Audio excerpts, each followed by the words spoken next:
accommodating. We have the flexibility because the classes are small. And so teachers, if you walk through our school, you'll see every type of classroom. You'll see a very sit in rows, very structured in that sense. But I think one of the really good suggestions that I'm hearing right now is for it to be purposeful, we also need to see where the students are at. So when you mentioned the students' line of sight and how everything that they're able to see when they're in the classroom, or at least in their vision, that is what matters, because that is something that is getting registered or vicariously over and over again. If you're presenting on a smartboard, or how do we help kids? One of the things we've done this year is had conversations with helping kids shift the contrast on their Chromebooks. We have a lot of Chromebooks. That's right. So this actually brings about a question in my head. You've got a background in building computer science programs also, right? How do you design classrooms that integrate technology in a very practical, meaningful, and purposeful way without really relying on, say, high-speed connectivity or anything that requires too much of bandwidth for that matter?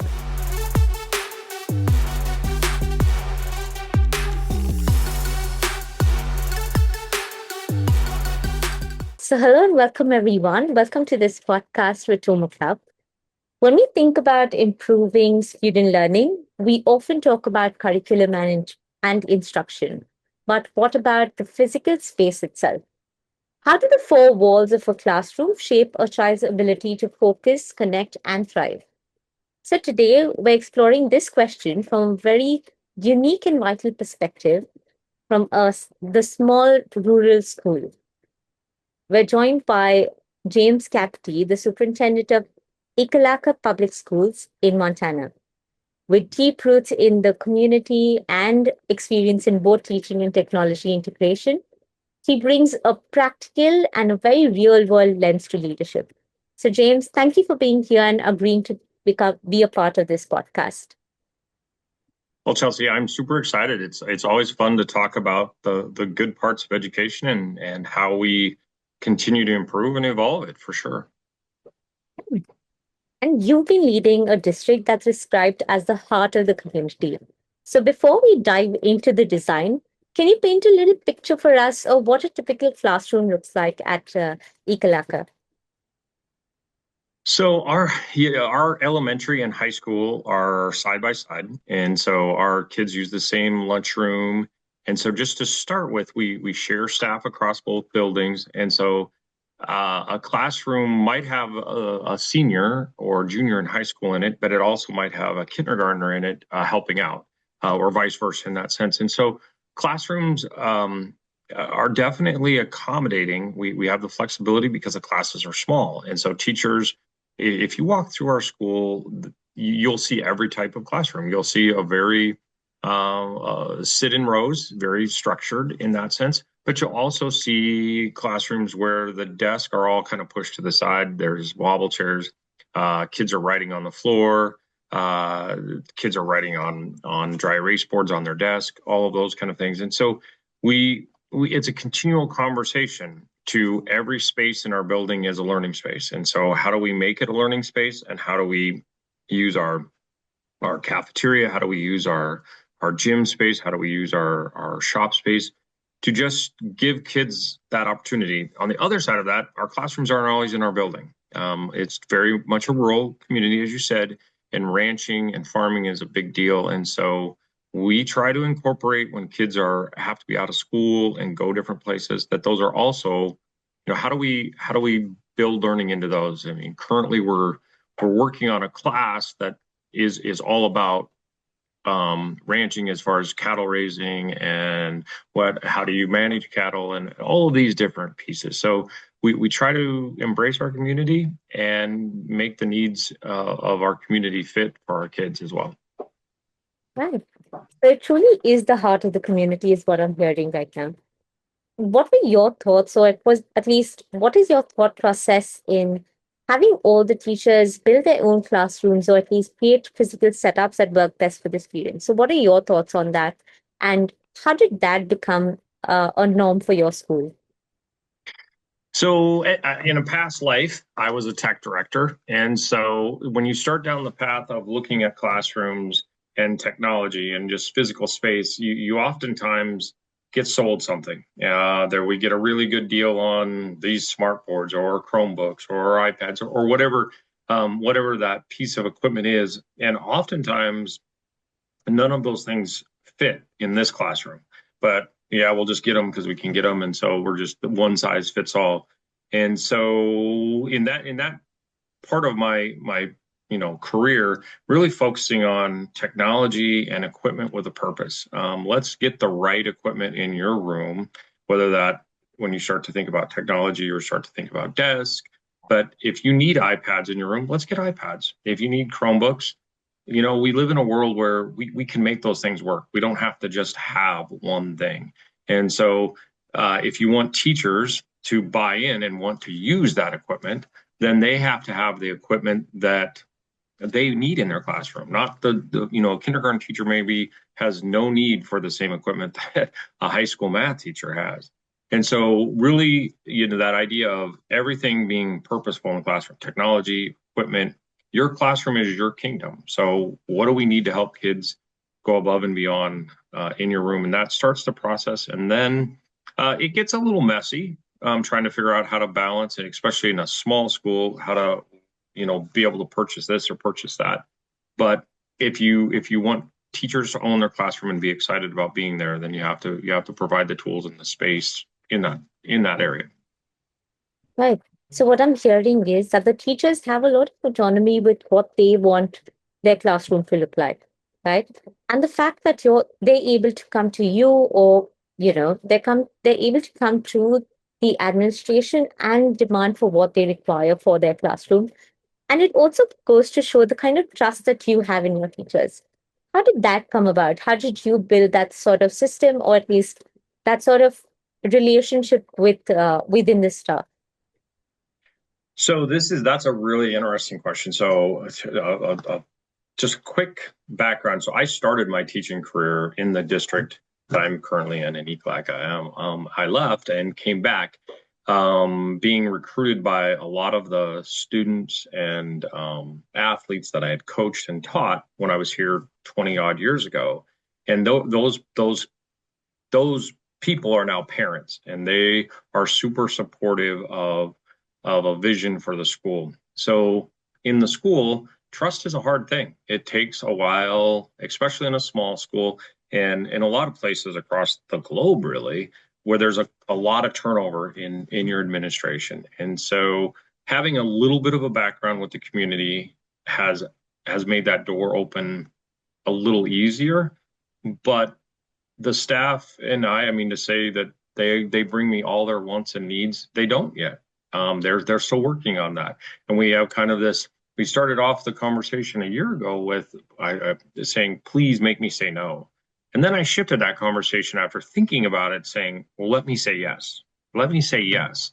Because the worst I'm going to say is no if you bring an idea, of whether it's technology or equipment or training of some sort, and so that building that trust is not overnight, and it takes time, but it also shifts when a teacher brings an idea and it all of a sudden happens, and other teachers are like, well, how did that happen? And they're like, I asked. You're like, there you go. That's because the ideas are not going to come from me. They're going to come from our teachers and our students for sure. That's a wonderful thing that you actually mentioned. I think since you had that sort of head start into the community, it also gave you, say, a stepping stone into building that sort of relationship with the parents as well, right? Am I understanding that correctly? All right. And even from that, to have, I think, again, when you're saying that your teachers are still learning to become a part of this system that you've created, that they're able to come and ask you, and the worst that you can say is no. I think just breaking that barrier by itself requires a lot of trust for you to put either in them or for them to put that in you, right? To be comfortable enough to be rejected also, right? Or to be hear or no, right? So just from that, it's such a close-knit community, and we know that relationships are everything at this point of time. How can a physical layout of a classroom like the furniture, whether it's the lighting, and you mentioned some sort of technology also if required by the classroom. How can that help build stronger connections between the students and the teachers? Well, the first thing is when you think about your space, and this has been an interesting conversation with teachers. Teachers are just natural like collectors of everything. And so, and the longer they teach, the more stuff they have, and they're going to need it at some point. So it's going to be over there. It's going to be over there, and we lose sight of that filling up the space necessarily isn't always a good thing. And so we've started conversations with staff about when you think about line of sight, just start with line of sight. Can kids see you at all times? And what do kids see in their line of sight? So we have to be thoughtful that our kids are, our students are basically in the 1 second generation. I mean, I'm going to swipe to the next thing in 1 second. If I like it, I might stay 7 seconds. So when you think about a classroom, what you have in there, the pictures on the wall, all of those things can become very helpful, but they have to be very thoughtful because you can fill up the walls with a lot of cool stuff, and that student that you're trying to figure out why they're distracted all the time in your classroom, you're helping create that distraction. And so that idea of open space, first off, like can they see, can you move around the room, can they get to you, can you what's your location in the room? Is it by the door? Are you in the middle? Do you even have a desk? Are you out moving around all the time? So you start with that. And then, I think the next part of that conversation we've had, because we have a new building and an old building kind of side by side, is lighting is a huge deal. You just can't, whether you're talking about natural outdoor lighting or if you're talking about the lights in the building, and then how those lights are. I mean, the beauty of whiteboards, fluorescent lights and halogen lights reflecting off of a whiteboard is not good for any of us. And so by thinking about, okay, well, how can we shut some of those lights off? How can we change the background on your, if you're presenting on a smartboard, or how do we help kids? One of the things we've done this year is had conversations with helping kids shift the contrast on their Chromebooks. We have a lot of Chromebooks in our building, and that's something they can learn to identify. So this physical space, it starts, I mean, I guess you could start like kind of part of our houses. First, we have to declutter a little bit and make sure it's purposeful. And then, start thinking about everything that's in the room. What is its purpose? And I would throw the last piece out there. Do we ask kids? I think with most elementary classrooms, there's a little bit more freedom. High school, do we ask them what would a good room look like? We visited with them about one of our work rooms. We have some online kids come in and do online work in there. And we're like, well, what makes this look comfortable? And they're like, well, a place to hang our blankets.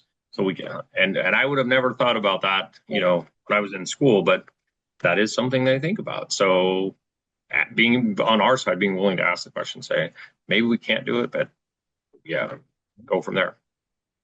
Again, what I'm hearing is a lot of openness to evolving, right? And I think one of the really good suggestions that I'm hearing right now is for it to be purposeful, we also need to see where the students are at. So when you mentioned the students' line of sight and how everything that they're able to see when they're in the classroom, or at least in their vision, that is what matters, because that is something that is getting registered or vicariously over and over again, right? So whether it's just chart papers on the wall, or whether it's the light that is falling on the chart paper, anything, right? We don't realize, or at least even as learners, when we were learners, at least we still are, of course, but when we were sitting in the classroom, we've learned a lot of these things too, right? And very vicariously. I think I still remember my grade 5 classroom only because of how decorated it was, right? Or at least what was in my line of vision or line of sight. So that is a great, great way to actually start to. So what I'm hearing is declutter, then assess what you have, check the student's line of sight, check the lighting, make it purposeful, right? Awesome. Right. So we know now that because we're listening to all the students, that students have a certain vision for how they want their classroom to look like, right? What are some simple, low cost design changes that you've seen that make a very big difference to create, say, a calmer, a safer, and more supportive learning environment for our students? Well, I'm a PE teacher by trade. So in that background, I've always from day one thought about, what does sitting all day do as far as that? And when we think about PE as its own entity, but when we think about physical movement and what all the wonderful research shows us about keeping kids active, and again, being purposeful. I mean, we can take them out and have them run a race and yell out their spelling words, but they're probably not really connecting the dots there. Uh, so we just continue to kind of have this conversation about what could we have them do to help keep their bodies moving, keep their brain moving, basically, while learning, applying these hands-on. It's one thing to learn hands-on when you're nailing a nail or those things, but one of the pieces that we are just in the process of putting on the wall, we added a climbing wall. And so we added specifically one that's magnetic. And so just kind of like the boards in classrooms, so that you could put stuff on the wall. And so you could put math problems, you could put spelling words, you could put breakdowns of words, kids learning their spelling. And so when we start to think about, okay, I don't want to give up my classroom time, this is important, I really want to help them learn, you fill in the blank. Well, how else can we have them learn that? Is there other ways? Because if we don't provide them other ways, they're going to find other ways, and then quickly, schools become less purposeful. And so that is one of the challenges, I would say, in our conversation when you think about design of school, is it's different. It's absolutely different than when you went to school. When I went to school, the students are definitely customers, and if they don't like the product we're going to put in front of them, they have other avenues, from getting on YouTube to just doing something online. They have other avenues, and so we really have to think about, what do they need? What, from eating to sitting to where they're going to how they can apply it. And so that's one of the ways we've looked at trying to incorporate some of our physical space to like add other things, from our kindergartners to our high school kids, being able to work through. And again, that PE background, when you think about when you're climbing, if you never rock climb, it's very intentional. I mean, you're moving this hand to this hand, and you're thinking about, okay, I got to step up. And so you start to combine that focus. Well, that's one of the skills that our kids don't necessarily have. They have that lack of focus. And so now I'm taking that back to that 1 second. I'm taking them and I'm putting them on, and they're working through a word and they're concentrating on it, or they're working through a math problem and they're concentrating on it for, multiple minutes, very specifically. So that's one of the ways we look at it. I don't know that it's perfect, but we continue to evolve with it. So. Right. What would you think of, say, the seating system? So, if you were to think of what would be an ideal seating system, or at least a seating structure that you would like for a classroom? Well, I mean, I think the first part of that just depends on your numbers. I mean, if your class is too big, then behavior becomes your number one piece. And so how are you grouping kids? But if we're not letting kids help each other and work together, then we're missing probably one of the biggest skills we're going to have them learn when they leave my school, leave any school. The ability to work with people is the skill that businesses want. They can teach them a lot of other things, but if you can't get along with people, then it's pretty hard to keep a job. And so that idea of how do we arrange them in 2-3 groups, whether 2 or 3 students together, and move that space around, it is a big piece of that. But if you have 25 kids, it puts you in a different spot. We're lucky here. We don't usually see that. And so we're usually in a spot where our biggest class is 15. And so our classes, if you go into them, the teachers do a good job of, okay, there's time for very specific individual instruction, but then they allow them quickly to group up and work together. and then reach out to the AI world and use other resources, Right. which is another key piece of that. Right. So are you saying that the students are also using AI in some format in the classroom if they need to? They are. We try to. We don't allow them to use. We don't have cell phones in our building as far as they're not allowed to have them out. They have them. We know that, but we want, if we don't teach them how to use it, they're going to use it in a way that maybe isn't helpful for them and isn't helpful in their learning process. And I think, well, you and I both can attest to just what technology does for us, just this interview in and of itself. But to think about, AI is a pretty amazing tool. And so how can it help? I mean, how can it make me, a better writer, a better understanding of concepts, better application? Uh, this is a whole new world. And if we're not having these conversations, I don't know that myself or any of the teachers like, oh, this is exactly what we got to do. But if we're not having those conversations, then we're pushing our kids out the door and off the edge of a cliff that, we owe it to them to have those conversations. Yeah. I think one of the things that you're also saying, and from what you're saying particularly, I'm thinking about what does their future look like? And something that you mentioned as well about how the job market is also not ready right now, even for these kids, or at least these kids are not ready for the job market yet because everything's constantly evolving in a way that is so rapid that I think we're all trying to catch up in some form or the other. So making the students go away from something that is their reality and is going to remain their reality for a significant amount of their lives, we absolutely owe it to them to teach them that, right? So this actually brings about a question in my head. You've got a background in building computer science programs also, right?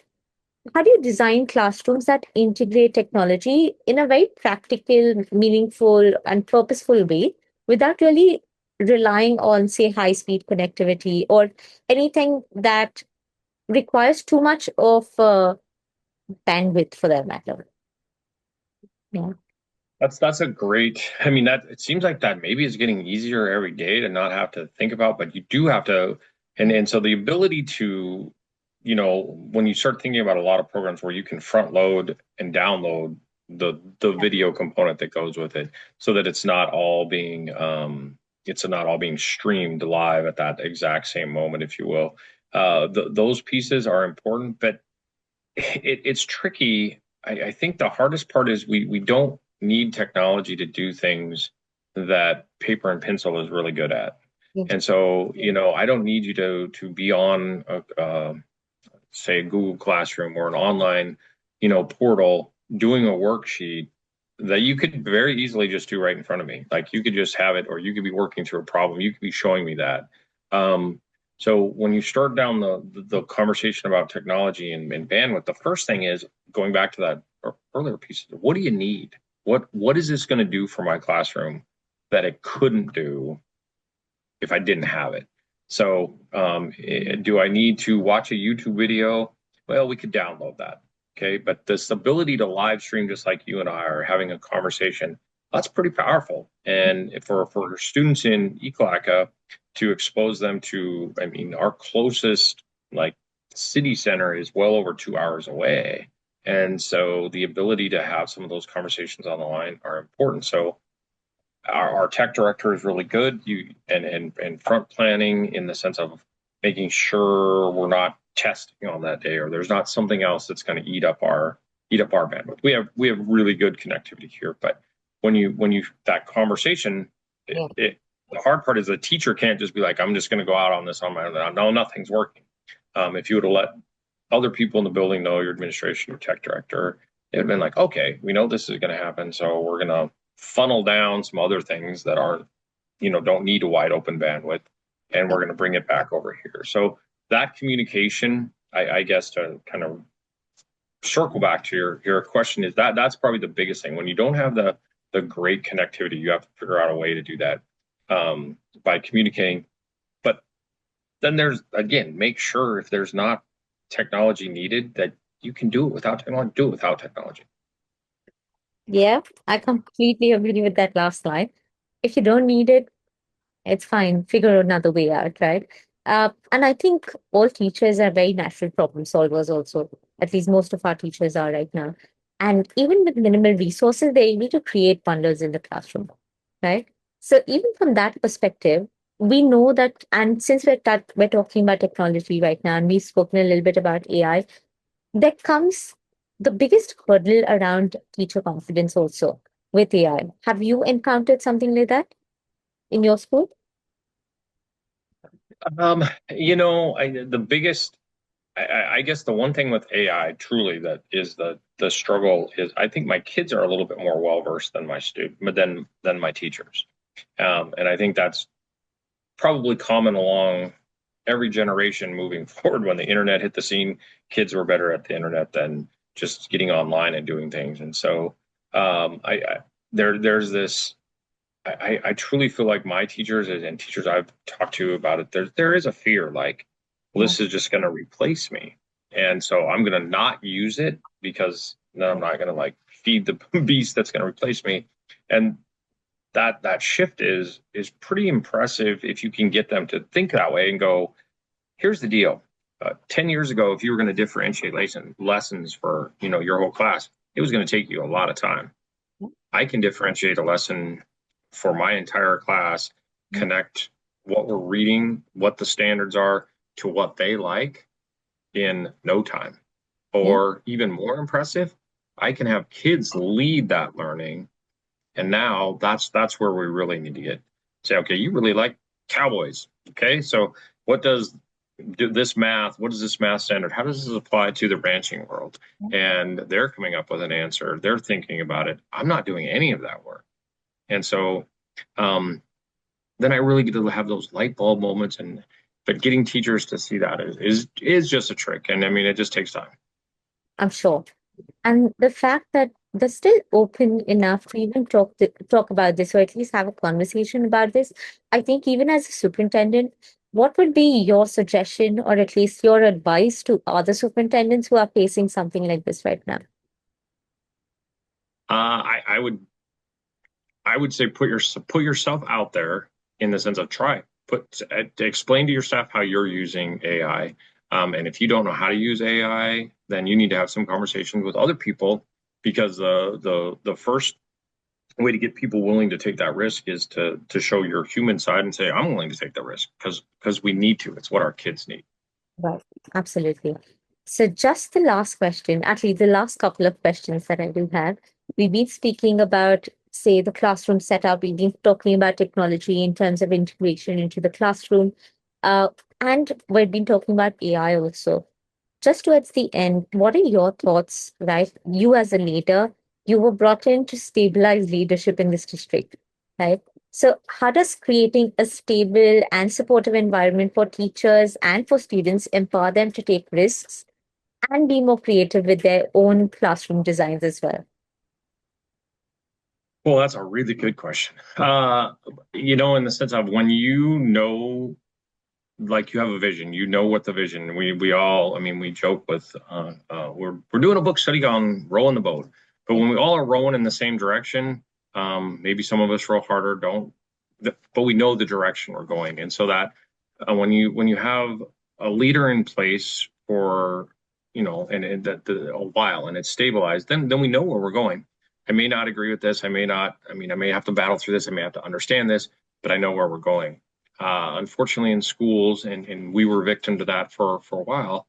If you have continual rollover in those positions, then you become very like I'm going to do what I do in my classroom, and I'm just going to kind of keep my head down and just get through it because this person or whatever's happening, um, I have no idea and I don't know where it's going to be, and so it's so important to have that consistency. And so I would say to other superintendents, I've spent a lot of time working with our board in particular to stop looking at hiring positions and being able to identify what we want and saying we're a school. We're going to focus on project based and competency based learning. We want teachers that want to inspire us to do that. And I'm not hiring a fifth grade teacher or a social studies teacher. We're hiring people to fit what we need. And that happens that they'd be hiring this position, then that same thing. Don't just go out, okay, we're going to hire a superintendent, just, go wherever that ship goes. Well, we want you to fill our vision. And that's was kind of an eye-opening process for them. Instead of like, oh, we're just going to go out and hire somebody, we're going to build a vision and start to hire people to fill where we see the school going. And that helps teachers too, because then they all know. And then you're hiring teachers that want to be part of, like, yeah, I want to be part of this. Okay. So What a wonderful suggestion. I think even to take this back, if I were to think about my own classroom, what I would think about would be, again, to have the kind of support where the visions are aligned, right? Once everyone's vision is aligned, it's easier, or at least I wouldn't say easier, but because you're on the same path, you're still able to support each other through that process, right? Or through that path. And that's such a wonderful insight as well, because sometimes we look at, say, a resume and we make a decision there as well. But I think just delving, and I think this is a great suggestion for organizations, for corporates, for anyone hiring also, to look at how these people are going to align, or whoever you want to hire, like how are they going to align to the vision that you have. So thanks so much, Mr. James. I think one last question, and this is a tradition that we have, where our previous, or at least the previous superintendent or school leader that I probably have had a conversation with, or any of my co-workers I've had a conversation with, have a question for the next superintendent, right? That we have a podcast with. So this is a question for you from another superintendent. Uh, she's simply asked you, what do you think about giving homework to children with neurodivergent needs? ooh, that's a good one too. I'm not a big fan of homework. I just feel like um, if we're giving guidance for them to have a conversation with an adult, and when they leave, the first thing we do, we're assuming a lot. We're assuming they have an adult that's caring, that has time, that all of these different pieces. And what if they don't? Then learning becomes something that is hard, in the sense of it's socially embarrassing, because my dad wasn't home, he was at work, my mom, whatever those situations we don't know about. So, and then if they don't know how to do it, I'm the expert, and now I send them home to just practice frustration. So the homework is more just to frustrate them, and we if we're just frustrating them, then we're making them lose the love of learning, and that's the number one quality we need them to have, is to love to learn and enjoy that. So my stand on it is pretty much. I mean, we need to limit homework, in the sense of, if it's just to review a concept, just to keep that dendrites in our brain firing, that's one thing. But if it's thinking, going through a bunch of tough stuff, that's why they're in school for 40 hours a week. I mean, they're in school for 8 hours. That's our job. So Yeah. All right. Thank you, Mr. James. Thanks for joining in. This was an extremely insightful conversation. And I think we did digress a little bit from initial conversation of the entire classroom design, but very much needed, right? We're in the age where we're constantly talking about technology, we're talking about AI, and we are talking about the physical space still, right? So thank you once again. I think we can have a conversation further about how, whether we even need a physical space. Again, do we need that? Or can everything be done online? Or, would love to hear your thoughts at some point, but I think I'll keep this question for next time. So thanks once again, Mr. James. Any words that you have for me?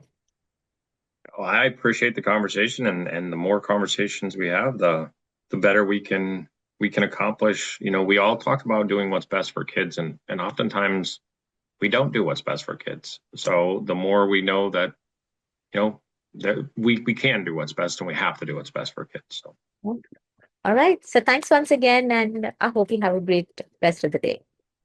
Thanks for tuning in. For more information about TomoClub, visit TomoClub or follow us on our socials. Stay curious, keep learning,